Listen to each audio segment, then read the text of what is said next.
మామూలుగా లేదు అసలు సినిమా.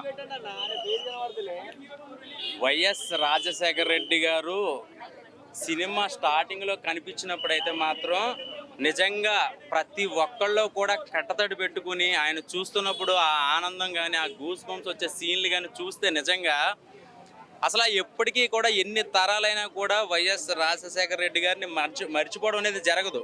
ఆయన నిజంగా ఇప్పుడు కానీ ఉంటే కనుక పిఎం పొజిషన్లో ఉండేటోళ్ళు అంత.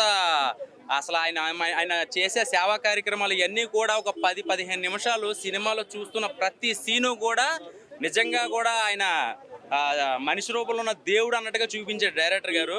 సో తర్వాత జరిగిన పరిణామాలు, తర్వాత పిల్లిని అడవిలో వదిలేస్తే పిల్లి అవుతుంది, కానీ సింహాన్ని బోన్లో పెట్టినా సింహం అవుతుందని చెప్పి కొన్ని డైలాగ్స్ అయితే మాత్రం నిజంగా కూడా సీన్లు ప్రతి డైలాగు కూడా అసలు మామూలుగా లేవు. సో ఇది పాలిటిక్స్ సినిమా కన్నా నిజ జీవితంలో జరిగిన యథార్థ ఘటన చూపించాడు సినిమాలో, అంతేకాని కల్పిత పాత్రలు ఏం చూపించలేదు.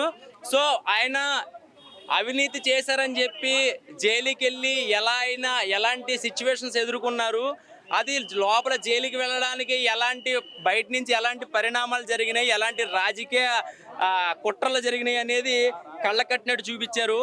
ఇందులో కొడాలి నాని గారి క్యారెక్టర్ తప్పించి మిగతా క్యారెక్టర్స్ అంటే కొంచెం భారతి గారి క్యారెక్టర్ కొంచెం మనకు అర్థమవుతుంది, కానీ మిగతా నందిగామ సురేష్ గారి క్యారెక్టర్ అయితే మాత్రం గూస్ బంప్స్. నిజంగా ఆయనకి చేసిన హెల్ప్ అయితే మాత్రం నిజంగా కాళ్ళు పట్టేసుకోవాలన్నమాట, అంతా హెల్ప్ చేశాడు ఆయన. సో ఆయనకి సురేష్ గారు చేసిన అంటే పోలీసులతో లాఠీ చార్జ్ చేసుకుని దెబ్బలు తిని ఆ అక్రమ కేసులు ఇవన్నీ కూడా చూస్తున్నప్పుడు అనిపించిందంటే తెలియని వాళ్ళకి ఇంత జరిగిందా అంటే బ్యాడ్గా అంటే జగన్ గారి గురించి బ్యాడ్గా అనుకుని ఏం చేశాడు ఆ రోజున ఏదో తప్పు చేశాడు ఉన్నాడ్రా అనే కొంతమందికి సినిమా చూస్తే కళ్ళ కట్టినట్టు ఒక సినిమా రూపంలో మనకి ఏం జరిగిందనే ఎలక్షన్స్ కోసమే స్టంట్ అంటారా? ఇది ఎలక్షన్ కోసం కాదు అని చెప్పినా ఎలక్షన్ కోసమే అంటారు, కాబట్టి ఇది ఎవరి నిర్ణయాలు వాళ్ళకి వదిలేద్దాము. ట్రైలర్ కూడా చూసుకుంటే సో ఒక విషయం, సినిమా మొత్తానికి కూడా ఒక షర్మిల గారు ఒక్కళ్ళే కనిపించలేదు సినిమాలో, అది ఎందుకు పెట్టలేదు అనేది ఇప్పటికీ అర్థం కాలేదు. రోజా గారి క్యారెక్టర్ కనపడలేదు, అలాగే షర్మిల గారి క్యారెక్టర్ అసలు లేదు సినిమాలో, అసలు లేరు. షర్మిల గారు అనే క్యారెక్టర్ అసలు మొత్తం సినిమాలో లేదు. సో భారతి గారి క్యారెక్టర్ ఒకటి, సో చంద్రబాబు నాయుడు క్యారెక్టర్, జనాలకి కొన్ని క్యారెక్టర్స్ అర్థమవుతాయి, కానీ పవన్ కళ్యాణ్ గారు, చిరంజీవి గారు ఎవరు ఉండరండి. ఒక రాజశేఖర రెడ్డి గారి గొప్పతనము, రాజశేఖర రెడ్డి గారి గురించి ఆయన ప్రజలకు ఏం చేశారు, ఎలాంటి సేవలు చేశారు, సేవా కార్యక్రమాలు చేశాక ఆయన తర్వాత జగన్మోహన్ రెడ్డి గారు వచ్చి ఆయన లాస్ట్ నేను మీ జగన్మోహన్ రెడ్డి అనే సీఎం ప్రమాణ స్వీకారం దాకా కూడా ప్రతి సీన్లు కూడా హైలైట్. సో సినిమా చూసినప్పుడల్లా కూడా కొన్ని సీన్లు మరి తీయాల్సి వచ్చిందో లేకపోతే సెన్సార్కి సంబంధించి ఏదైనా ప్రాబ్లం వచ్చిందో తెలియదు, కానీ సినిమా మొత్తం కూడా నాకు అనిపించింది ఏంటంటే రాబోయే రోజుల్లో ఎవరికి ఓటేయాలి అంటే ఇక్కడ రాజకీయ నాయకులను కొనడం గొప్ప కాదు, ప్రజల గుండెలను గెలుచుకోవాలని అప్పుడు రాజశేఖర రెడ్డి గారు చెప్పిన మాటలు విని జగన్మోహన్ రెడ్డి గారు జైలు నుంచి బయటకు వచ్చాక ఎలాంటి పరిణామాలు ఎదుర్కొన్నారనేది క్లియర్ కట్గా చూపించారు. ఒకటే మొక్కలో చెప్పాలంటే యాత్ర 2 చాలా బాగా నచ్చింది జనాలందరిగా, నేను మనస్ఫూర్తిగా రాజకీయంగా సినిమా చూసి ఎవరైనా ఓటేస్తారా బ్రో అనుకుందాం. ఇందులో రియాలిటీ మ్యాక్సిమం 99% రియాలిటీ ఉంది.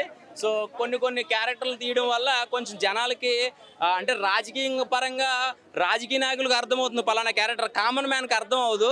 సో కొన్ని క్యారెక్టర్లు అది ఉంటే బాగుండి అనిపించింది. ఇప్పుడు పలానా రాజకీయ నాయకుడు, ఇప్పుడు సురేష్ గారు మీరు చెప్తే కానీ నాకు తెలియదు.